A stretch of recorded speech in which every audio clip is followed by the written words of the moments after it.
alam niyo ba mga kada, madalas ang mother and daughter bonding ay pagpapaganda sa salon or pampering, di ba Michelle? Usually, yun ang ginagawa natin with our moms.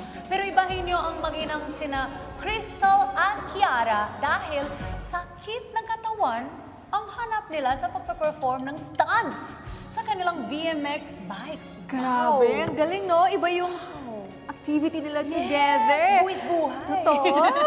At ngayong taon nga ay pareho sila nag-podium finish sa Philippine National BMX Championship kung saan champion sa Women's Division si Mother at second placer naman sa Junior Division si Daughter. Wow! I'm very excited to meet them. Kaya mga kada, ladies and gentlemen, please welcome Crystal and Kiara.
Kiara and Crystal!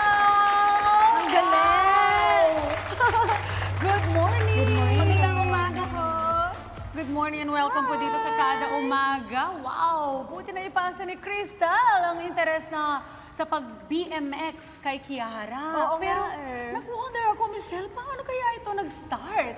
Crystal, please say hi to all our Kadas. Good morning. Good morning po sa lahat po ng mga nanonood po ngayon. Ayun. Good morning, Crystal! Hello po, good morning ka din. Good morning. Oh, sweet ng Cute, ang voice. Ito, start natin kay Crystal, si Mommy. Siyempre, Mommy, paano nag-start yung interest mo dito sa pag-BMX? Kasi this is not just a bike, it's a BMX bike for stunts. Kakaiba po siya. Hindi siya katulad ng ibang bisikleta na nataray ng mga bata. So, paano po kayo mismo, as a mom, nag-start dito sa BMX bikes? At first po, 2007. 2007. After ko pong makagraduate ng high school, yun po, may graduation gift po yung mother ko sa akin. Ito yung graduation Opo, gift yung niya. graduation gift niya po na 5,000. Binili ko po ng first ever ko na BMX. BMX bike. Pero bago nun, di ba sabi mo nag-aaral ka pa, tapos Yes diba, po. high school pa. Actually, medyo magka-age kami ni Crystal. Nung sinabi niya 2007, na ako din 2007 din Graduate. Oo, doon na nag-start lahat yon. Kaya, pero teka lang, so from school, paano mo, kasi iba siya eh, you knew this already, alam mo na to before. Bakit ito yung nabili mo, hindi yung normal na bisikleta?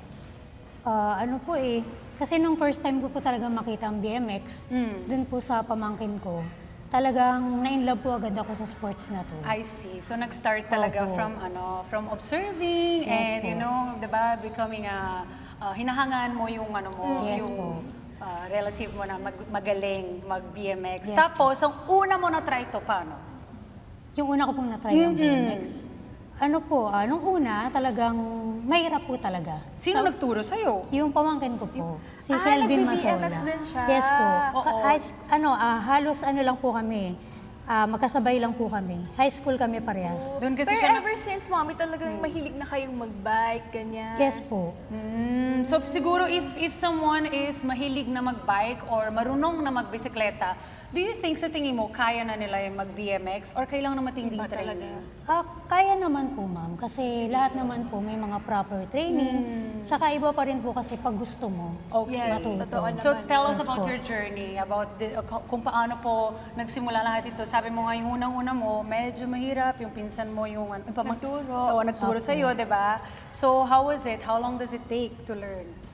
Depende po, ma'am, sa sipag din eh. Okay. Pagka everyday, pagka masipag ka mag-practice, yan, dyan po talaga lalabas yung progress mo. Kailangan masipag po talaga mag-practice. So gaano kadalas po kayo nag-practice, Crystal, bago maging kasing galing mo ngayon? Ano po minsan kung kaya po ng katawan, everyday. Every day. Kasi balance po siya, ma'am. Michelle, tanungin mo naman si Kiara Oo, kung Mami paano Kiara. naman yung nagsimula. Na-curious ako kasi, di ba, paano nyo na-introduce kay Crystal tong BMX? Kasi ilang taon pa lang siya eh. Ilang taon po ba si Kiara. nung tinuro na sa kanya tong BMX? Actually, ma'am, last year lang. Last year lang, tapos Oy, sumali siya Kiara. agad. Opo. Agad-agad. Ang bilis mo naman matuto. Grabe. Mas mabilis po siya Mami, matuto sa akin. papaturuin ako sa'yo kasi hindi ako marunong mag-bike. Sige, ma'am. Turuan po Eto. namin kayo ng mga basics. So, kamusta naman yung experience mo? Like, nung nakikita mo ba talaga si Mommy na nag-BMX before na? Opo. Tapos, nung time pa lang na yun, gusto mo nang itry pa lang or nung tinuruan ka lang ni Mommy? Nung una po, nag-ride lang po ako ng bike. Nagpe-pedal pa lang ako. Tapos po, one time po, tinry ko po mag-tricks. And Nawala then- si Mommy? Kasama Nandoon po. siya? Tapos po, next day, tinry ko na po mag-sapatos. And then, doon na po nag-start.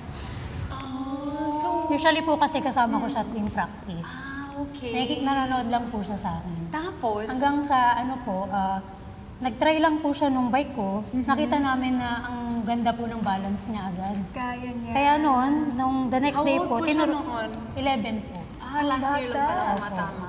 Tapos, Hindi siya nahirapan, Mami. Kamusta yung nung nakita no si Kiara nung tinuturuan nyo, nakita nyo talaga yung potential na kaya na talaga to. Yes, ma'am. Nakita ko po talaga. di po ba kayo Actually, mas mabilis nga po yung pick up niya kaysa sa akin. Nung time na nagpa-practice kayo Opo. noon. Like, Di po ba na nag-worry, Mami, na baka kailangan ng some gears or something to protect? Kasi nga minsan yung mga bata, kahit feeling natin galing nila, kaya nila, baka mapasok. Sugatan. Usually po kasi, ma'am, ang kinakabit lang po namin yung protection po sa tuhod. Yes. Sa amin po kasi mga flatlander, hindi po siya ganon ka-required yung mag-helmet. Okay. Ang nire-required po kasi ang helmet, yung po mga umi-aerials. Opo. hindi Dito po kayo kasi, nagaganon. opo, Oo. dito po kasi sa flatland, medyo kontrolado po namin yung mga bail po namin. Compare po sa mga park, yung mga nag-aerials. Aha. Saan po kayo nagpa-practice dito sa Manila? Sa Parañaque po, usually sa mga ano lang, ma'am. Ito po yung Park? isang struggle namin, ma'am. kasama Mga sa spot. place. Opo. So, nung mga time nagpa-practice kayo, saan? Kahit Sa saan? parking lot lang, ma'am. Hinihintay namin mawala yung Mawala mga yung mga sasakyan, kotse. tapos magpa-practice po kami. Yun Pero nga ma'am, lang. yung time na nagpa-practice kayo, as in, prone po ba talaga sa injuries? Kahit siya po ba, like nasugatan siya, nagkapasa siya? Madalang naman, ma'am. Madalang. Opo. So, very safe naman talaga Opo. siyang gawin. Tsaka inaalalayan po talaga namin. Dahil safe, Michelle, mag-try din natin yan mamaya. Yes, Pero ma'am. question lang, bago tayo mag-try nito lahat, magde-demo kasi siya. Ay, di pala tayo mag-try. Magde-demo pala sila. Hindi ko pala kaya. Dahil hindi tayo marunong Hindi ko ako dala- naman mag-bike. Mami, did you ever have a challenging time doing BMX? Na, kasi nakapag-compete na daw kayo. So, have you ever experienced a challenge habang nagbe-BMX po kayo, nasugatan na po kayo? Kayo mismo hindi si Kiara. Opo, ma'am. Anong nangyari Ang po? pinakamatagal po na naging injury ko, nung natapilok po ako. Ay, ano? Usually, tumagal po siya ng 2 to 3 weeks. Kailangan ipahinga ko po siya kasi hindi po ako pwedeng mag-bike basta-basta kasi pagka nag-bike po ako, pwede pong ma-injury po ulit yung injury ko. Baka malala. Opo, baka lumala po. Lumala pa, okay. Ito, do you do this for professionally ba talaga? As work or hindi naman? Libangan po. Ayun. At dahil dyan, gusto namin malaman yung mga ibang pwedeng gawin na mga stunts. Meron daw exhibition move 1. What do we call the first one na ipapakita mo sa amin? Fourth glide po. Fourth glide. Fourth glide? Okay. Sige. Kayo, mami, magpapakita or Sino parang- magpapakita Pares po po? kami. Kaya niya din. Exciting yun mga kaano. Panoorin natin sila. Ito na. Let's go! You first.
One hand.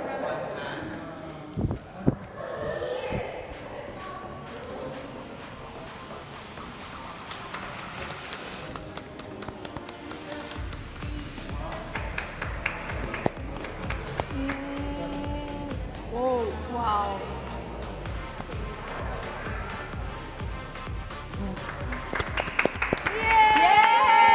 Netizens, for more Kada Umaga updates, i-click lamang ang subscribe button sa Net25 social media pages at i-follow nyo rin kami sa Net25 TV.